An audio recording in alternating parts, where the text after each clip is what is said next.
Zebra crossing এর উপর রিক্সা থামিয়ে যাত্রীর অপেক্ষায় রিক্সা চালকরা। এখানকার খুবই পরিচিত দৃশ্য এটি।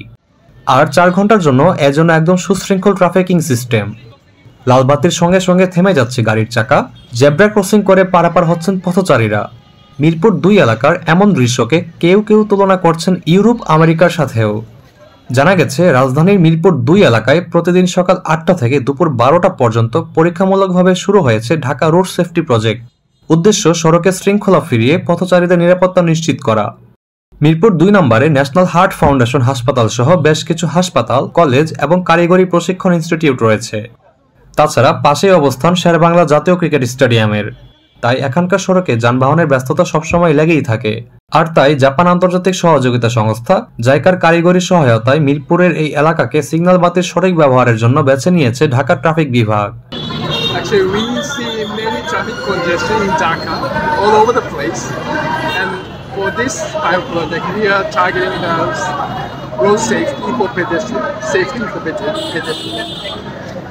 In terms of that, here there's a lot of pedestrians in front of the National Heart Foundation and school pavilions, so that's why we selected here.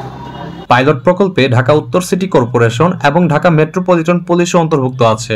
এই প্রজেক্টটা তো মোটামুটি হচ্ছে ঢাকা রোড সেফটি প্রজেক্টের জায়গার আন্ডারে এবং অন্যান্য স্টেক হোল্ডার হচ্ছে ডিএনসিসি এবং হচ্ছে ডিএমপি।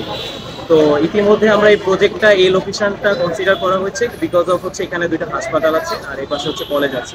দেখা যায় কলেজ থেকে অনেক ছাত্ররা পারাপার হয় এবং হাসপাতাল থেকে অনেক রোগীরা পারাপার হয়, যারা হুইল চেয়ার দিয়ে পারাপার হয়, তাদের কথা মাথায় রেখে সবকিছু কনসিডার করে আমরা এই প্রজেক্টটা এই লোকেশনটা চয়েস করেছি। আর সবচেয়ে বড় কথা হচ্ছে যেন সেফলি পেডেস্ট্রিয়ানরা ক্রস করতে পারে, সেই জন্য এই প্রকল্পটি করা। এদিকে রাস্তা পারাপারে এই উদ্যোগকে প্রশংসার দৃষ্টিতে দেখছেন সাধারণ জনতা।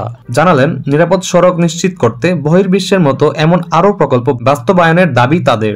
এটা ওয়ার্ল্ডের বিভিন্ন কান্ট্রিতে তো অনেক আগ থেকে শুরু হয়েছে, আমাদের এখানে কেমন শুরু হয়েছে এটাকে অবশ্যই পজিটিভভাবে দেখতেছি।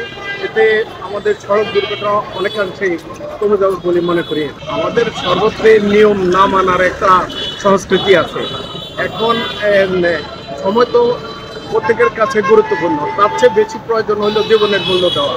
তো সেই হিসাবে আমি মনে করি যে এটা খুব দরকার। আর আমাদের দেশে যেহেতু নতুন, শুরুতে কিছু না কিছু সমস্যা হবে, গ্রাজুয়ালি এটা ইমপ্রুভ করবে বলে মনে করি।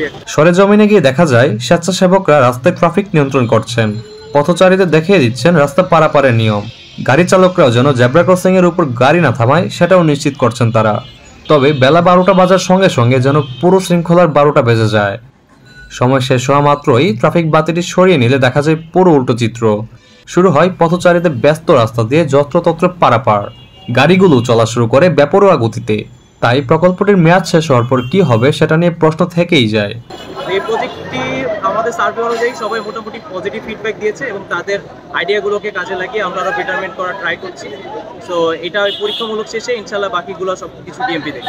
প্রজেক্ট সংশ্লিষ্টরা বলছেন ঢাকার সড়কগুলোতে এমন প্রকল্প বাস্তবায়িত হলে তা যেমন নগরীর ট্রাফিক ব্যবস্থাকে উন্নত করবে, তেমনি সড়ক দুর্ঘটনা কমিয়ে আনতেও সহায়ক হবে। আশফাকুল ইসলাম, দ্য রিপোর্ট লাইভ, ঢাকা।